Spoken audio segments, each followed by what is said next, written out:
আসসালামু আলাইকুম কাকা, কেমন আছেন? বলো। তা কাকা, এই যে আমরা পোশাক বাগানে আসছি, পোশাক বাগান দেখছি মাটিতে নিচে নিচে এই করে তারপর চালে ওঠাই দেয়, তা আপনি যে বান দিয়ে তৈরি করছেন, তো এটা কি তৈরি করে কি লাভবান হচ্ছেন?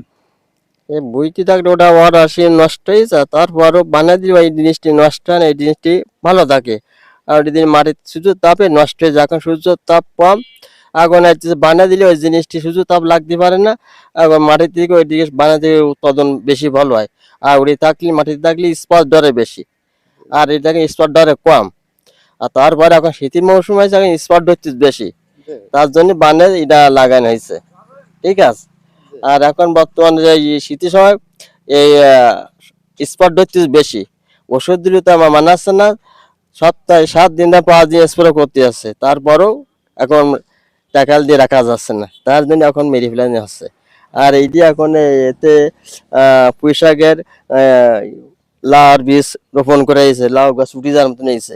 মানে আপনার পোশাক শেষ হবে, পাশাপাশি আপনার পাশাপাশি লাউ আপনার গাছ উঠে যাবে লাউ already। গাছ উঠে গেছে, এতে সবে আধা আধি উঠে গেছে, এখন লাউ চাষ করা হচ্ছে। তো এইভাবে যদি কৃষকরা এই বান পদ্ধতিতে যদি এই পোশাক লাগায়, তাহলে কি লাভবান হবে? এইটা আছে লাভবান।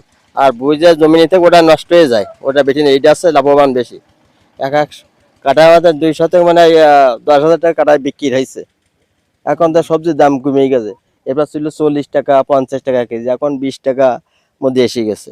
এখন বর্তমান দাম কত, তার জন্য এখন এই মেরে দিয়ে লাউ লাউ চাষ লাগাবেন। লাউ চাষ করা আছে। ঠিক আছে। দর্শক, আপনারা দেখতে পাচ্ছেন যে কত সুন্দর পদ্ধতিতে আপনার পোশাক লাগানো হয়েছে। তাই এইখানে আপনার দেখতে পাচ্ছেন যে ভিডিওর মাধ্যমে যে যে পোশাক চাষ শেষ হতে না হতে আপনার লাউ গাছ এখানে রোপণ করা হয়েছে। লাউ গাছগুলো এই বানের মধ্যে উঠাই দিবে। তো দর্শক, আপনারা যদি এমন ভাবে চাষাবাদ করেন তাহলে কিন্তু লাখপতি হতে পারবেন। আজকের ভিডিও এখানে, আল্লাহ হাফেজ।